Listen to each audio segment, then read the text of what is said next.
काही एकंदरीत आपण पाहतोय शेवटच्या क्षणी सचिन साठे यांना भाजपने उमेदवारी डावललेली आहे. काय एकंदरीत म्हणणं आहे तुमचं? माझं म्हणणं आहे का त्यांना निवडून सगळ्या लोकांनी द्यावा आणि मला त्यांनी भरपूर मदत केलेली आहे.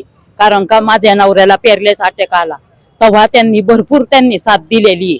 कारण का माझं असं म्हणणं आहे की त्यांनी मला पेन्शन चालू करून दिली, शाळेत मला कामाला लावलं त्यांनी. अजून माझ्या मुलाला ज्या वर्षी असं 2000 नाही 10वी मध्ये माझ्या मुलाचं मार्कशीट हरवलं होतं तेव्हा त्याला ऍडमिशन मिळत नव्हतं. भाऊंनी त्या साली 4 महिने पाऊस पडत होता, त्या साली त्यांनी माझ्या मुलाचं घरी येऊन ऍडमिशन करून दिलं. भाऊंनी एवढी मला मदत केलेली आहे ना, अजून बी ते मदत करतात.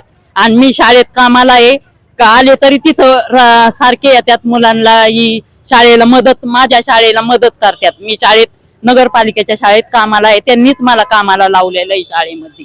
एवढीच विनंती आहे भाऊंना. काय आता म्हणणं आहे तुमचं? आता तिकीट तर नाही दिलेलं त्यांनी, मग काय अपक्ष उभं राहावं त्यांनी? हा राहावं त्यांनी अपेक्षा आणि निवडून यावा. भाऊंना सगळ्यांनी मदत करावी, निवडून द्यावा.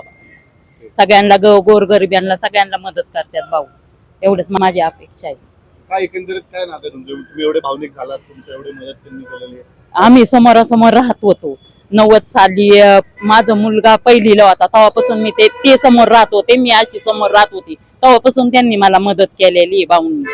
एवढंच म्हणणं आहे माझं. काय वाटतं अपक्ष राहिले तर काय निकाल राहील? निवडून येणार. अपेक्षा राहिली तर ते निवडून येणार, भरपूर मतांनी निवडून येणार, एवढीच माझी इच्छा आहे.